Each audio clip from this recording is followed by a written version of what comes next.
Hello, figments of my imagination. Modern Horizon 3 spoilers continue their steady drip, and I continue to brew. One of the more recent official spoilers is Kozilek's Unsealing. Now, this unassuming uncommon is exactly the kind of support that big Eldrazi decks need. And just like that, Ugin's Lab is back on the menu. Still not worth $90, but whatever. Interestingly, Kozilek's Unsealing isn't limited to colorless creatures.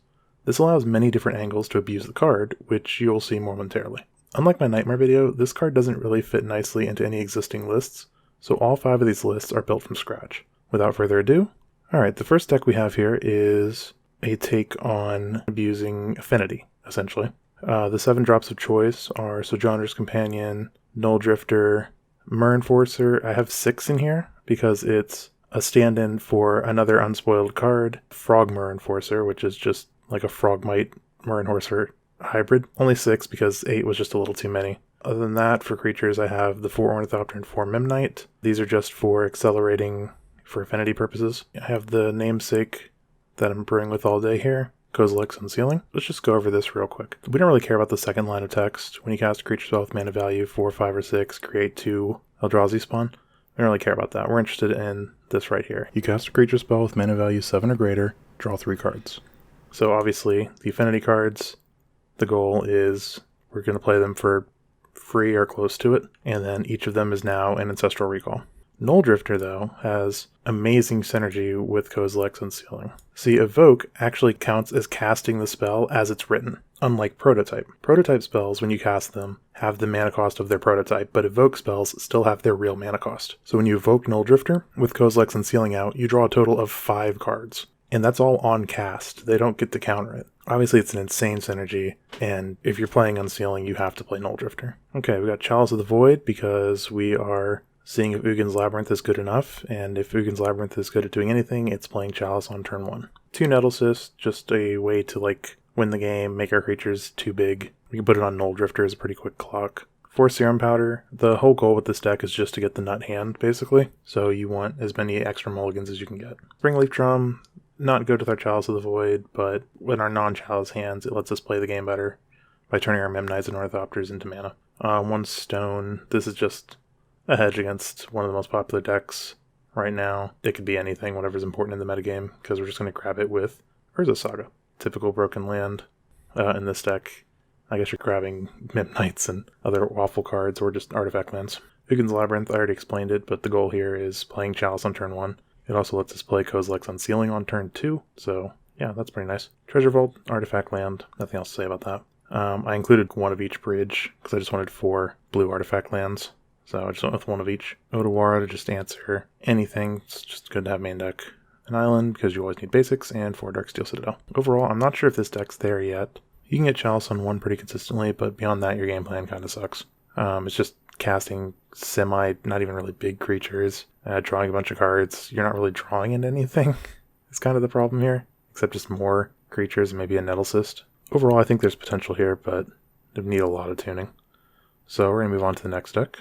Alright, and here we've taken the cheese to the next level. We've cut the affinity cards, but our goal is still a turn 1 Chalice, and barring that, it's a turn 2 Blood Moon. Most decks will fold to one of these cards, and I think almost every deck would probably fold to 2 of them. Briefly go over everything in here. 4 Chalice, that's obvious. 4 Serum Powder, because again, the whole goal here is to mulligan to the best hand we can get. 3 Talisman of Creativity, and 2 of Curiosity. Our mana base is kind of weird, and we need a little bit of acceleration to actually cast our 7 and 8 drops. And this also helps a little bit of color fixing through Blood Moon. 2 copies of the One Ring. This card's just really, really good. Obviously, I mean, there's a reason if you see down here, it's marked as $85. Now for the creatures. All of these count as 7 drops for our Ugin's Labyrinth. We got a 1 of Breaker of Creation, a little bit of life gain, unsynergy with a few other cards in the deck, like the Leyline, and only the Leyline, but it still counts your lands. It's not the best, but gotta do what you can. Devourer of Destiny, this kind of works like an extra Serum Powder. At the beginning of the game, we get to look at the top 4 of our library, leave 1 on top, and exile the rest. Ideal world, we have everything we want in our hand, but that never happens. It's a 7-drop that's in our opening hand, so it works with Labyrinth, and it can help find things like Chalice of the Void or Blood Moon to play. 4 Null Drifter, already explained, with Kozilek's Unsealing, it's just too damn good. 4 Scion of Draco, so we went with the Leyline of the Guild Pack plan here, basically to give us another 7-drop, something to do early, and a way to just win the game. That's something that's sorely lacking in all of these lists. It also fits the theme of just having the best opening hand. Like, you can have an opening hand that's Ugin's Labyrinth, a 7-drop, Scion of Draco, Leyline of the Guild Pact, Chalice of the Void, Blood Moon, and like Island. Not Island. You need a red source. The Steam Vents. I put Steam Vents in here, right? Yeah, Steam Vents. So in turn 1 you get to play Chalice, Leyline, and turn 2 you get to play Blood Moon, and you can just play Draco in turn 3 and start smashing in. Finally, 1 World Breaker. That gives us longevity. It's a 7-drop. Maybe it's not worth playing because it is like the only green card. I don't know. Seems like a good time. 4 Blood Moon, 4 Kozilek's Unsealing, and 4 Leyline of the Guild Pact to wrap it all up. To mention the lands as well, we have 2 Gemstone Caverns just to get lucky on the draw. Helps play Chalice on turn 1. Could, in theory, play Blood Moon on turn 1, but only on the draw. Still, the look on your opponent's face when you pull that off is, that's definitely going to be something. Not much else to say about this deck. I have no dreams of this being tier 1, but it would definitely be a fun deck to play in an FNM, trolling your friends, stuff like that. And so let's move on to the next one. So this is an Eldrazi Aggro deck. Originally I had Tron lands in it, but it just felt awkward trying to cast Kozilek's Unsealing. And between Tron lands, Ugin's Labyrinth, and Eldrazi Temple, you're left with like 3 land slots. So that's like, what, 3 islands, and then you don't get to run any utility lands. Instead, you run closer to the ground, a few less 7-drops. Well, you run 10 7-drops, so you can still kind of get explosive hands, but just not as often. Let's just go over it all. A 4 Chalice of the Void. Still, theme of these decks so far is, if you're going to play Ugin's Labyrinth, play 4 Chalice. Talisman of Curiosity. It's good to get some ramp in all of these decks, and Talisman helps fix our mana. Breaker, same reason as before. I think it's a nice one of. Devourer of Destiny. Same thing as before. It helps rig our opening hand, which is exactly what we want our 7-drops to be doing, I guess. 4 Matter Reshaper. Staple of Eldrazi Aggro here. 4 Null Drifter for same reason with Kozilek's Unsealing. It is an Eldrazi, so you can also play it with just an Eldrazi Temple and an island, so that's pretty nice. 2 Reality Smasher. This could be the full 4. I was trimming things and just this seemed like a number to trim. Maybe it's not right, maybe it is. Who knows? 4 Thought-Knot Seer. This one you definitely aren't trimming. This is one of the best cards in the deck, and it's now significantly easier to play it on turn 2. Tame in a world where grief is all the rage, but still a good Magic card. 1 copy of Ulamog, a good way to end the game, and we needed another 7+ drop, so why not? And 1 Walking Ballista. Good card, and synergizes well with some other aspects of this deck. Kozilek's Unsealing, hey, what are you doing here? And the last non-land is Karn. I didn't build the Karn package for this deck yet, but they're pretty much the same for every deck. You know, Walking Ballista, Ensnaring Bridge, Cityscape Leveler, yada yada yada. You've seen 1 card sideboard, you've seen pretty much all of them. Important of note would be an Oblivion Stone and possibly a Crucible of Worlds. Academy Ruins, one of the best advantages of playing blue, and also opens up our Karn board to be a little different. This is the reason you want an O-Stone in the board. You can grab it with Karn, and then you can just lock any deck under this. Blast Zone, this is the reason you want a Crucible. It can answer any problematic permanent, given enough time. Cavern of Souls, always good to have a nice one of. It's a little more awkward when you're not running Exhibition maps anymore, but 4 Eldrazi Temple, the main draw of playing a deck like this is the fact that you have lands that tap for 2. 1 Field of Ruin, gives you an out. Helps with the Crucible. It's possible this should probably just be Ghost Quarter, especially because that lets you Crucible lock them, but with Karn you can just Liquid Metal lock them anyways, so that's probably the better option. 3 islands. If you need a blue source, this is what you want. 2 Sanctum of Ugin.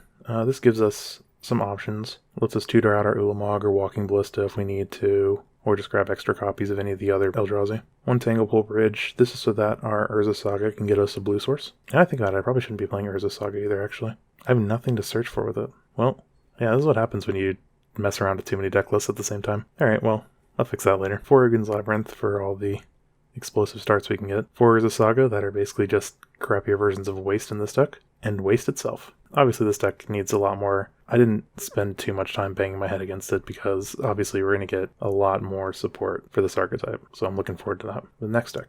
Alright, and now we start to get to the not Eldrazi ones. Starting off with a take on blue-white control. The advantage here is Cryptic Serpent and Tolarian Terror. You can get Tolarian Terror to cost a single island, which means it's literally just Ancestral Recall and also a 5/5. Cryptic Serpent, you can only get it to cost blue, but still, I'd play Ancestral Recall if it cost 2, wouldn't you? Null Drifter is just still Null Drifter. Drawing 5 is pretty good. And 2 Snapcaster Mages for some of our spells. I also missed the Singleton Crystal Shard, which in drawing hands with this, you can go off pretty well. And Crystal Shard just lets you keep going. With Snapcaster, you can reuse Snapcaster, and it's pretty helpful. A nice little EDH staple finding its way into a modern deck. Maybe it's too cute, but I like it. Kozilek's Unsealing, of course. To consider, we had a few spots in the deck, so that's what I came to after considering all my options. But 4 counterspell. The problem with making a control deck is you don't know what a metagame's going to look like, so you can't really do the typical spread of answers. So, like here, I have 4 counterspell, I have 4 prismatic ending. There you go, those are the answers to things. And that's all you can really do without knowing the metagame. 4 Unwieldy Gaze. Normally, you wouldn't want to do things like give yourself massive card disadvantage in a control deck. Your whole point is to have higher card advantage over your opponent. But when you get Kozilek's Unsealing going, you get so many cards in your hand that you can afford to just throw away cards as long as you can find the Unsealing, resolve it, and then start resolving Serpents. So this is the best way to dig for it. 3 steps ahead. I really like this card. I've seen it in a lot of modern lists, and I definitely understand why. It's got a build your own cryptic command thing going on. You can just play it as a counterspell, blue 1, that's not that bad. You can play it as a, draw 2, discard 1. You can clone your creatures. Here that doesn't do a lot. I mean, I guess we could clone a Null Drifter. Just the versatility though is just good to have. Lands, nothing special going on here. I forgot to add the bouncy land, I forgot to add that. Sorceries, Forlorn Revealed. Being able to play a land that can just draw you 3 cards late game is always going to be good. And here it's especially good because it's a sorcery in our graveyard for our Serpents. 4 Prismatic Ending, best removal spell, at least for Modern, and 2 Supreme Verdict. Maybe I should have 3 of these, but like I said, it's hard to build control decks when you don't know the metagame. So that's this take on it. I actually think it's kind of interesting with the Serpents. I was consistently being able to play the Terrors and the Unsealing, honestly, in the same turn, like turn 4 or 5. That kind of surprised me. There might be something here, but obviously you need to tone the deck a little. Last, but actually not least, we have Dredge. This one takes advantage of creatures that cost less for creatures in your graveyard. In this case, we have Cool Tree, Hollow Marauder, and Writhing Necromass. The deck's almost entirely creatures, so you get these to cost 1 very, very quickly. Drawing test hands with this one was the most insane. I have plenty of games where you just play like 2 Gold Trees on turn 3, and I honestly don't think many modern decks can handle that, especially the way removal's set up nowadays. Null Drifter, because he's Null Drifter. 2 Genersense for the forest cycling, same thing as the last deck. It's a creature in your graveyard and a land in play. Same reason for the Troll. 4 Hedron Crab, this is one of the best self-milling you can get as long as it survives. Merfolk Secret Keeper, creature and conveniently also mills you. Stitcher Supplier, again, more milling. And 3 copies of Thesis Oracle. So with this deck I found that you end up just milling yourself very, very, very quickly. In Kozilek Unsealing, you don't get to choose. There comes a point very quickly where you have no deck and you can't cast any of your big creatures anymore. So when that happens, you just play a Thesis Oracle and win the game. Obviously there's a big chance of milling it, but luckily we have Turn the Earth. Flashback, choose up to 3 cards, shuffle them into your library, gain 2 life. We conveniently choose Thesis Oracle, play any of these things, draw cards with Kozilek's Unsealing, play the Oracle, and win the game. Lands are just a fetch, shock, core. You want to maximize fetches. For Hedron Crab, I had 9, but in testing I frequently would mill too many lands, so I added 1 extra Overgrown Tomb and went down to 8. Still mills yourself very reliably though. Honestly, just playing the big creatures seems like it could probably beat a few modern decks. This is another example that I don't think, I'm not under any illusions that this is like amazing or anything, but I think there might actually be something here with proper tuning.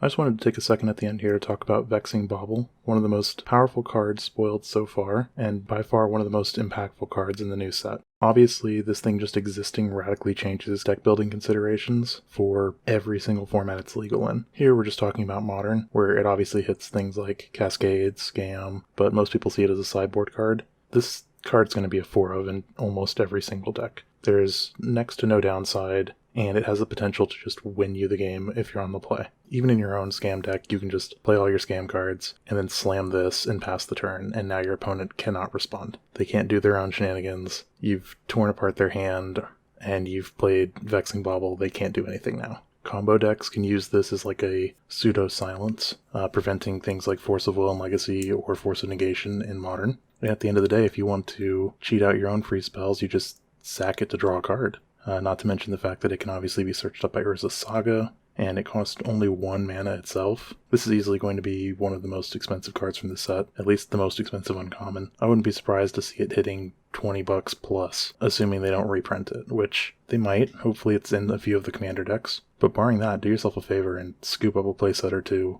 as soon as possible. I assume it's probably going to debut at like $5, and even that's going to be worth it. Again, assuming no reprints, because this card's insane. But yeah, that's it. Yeah, just a random uncommon causes me to spend the next 20 hours brewing decks with it. I have a bunch of other decks I also need to go over, but this is what grabbed my attention. Interact however you want, and I'll see you all eventually.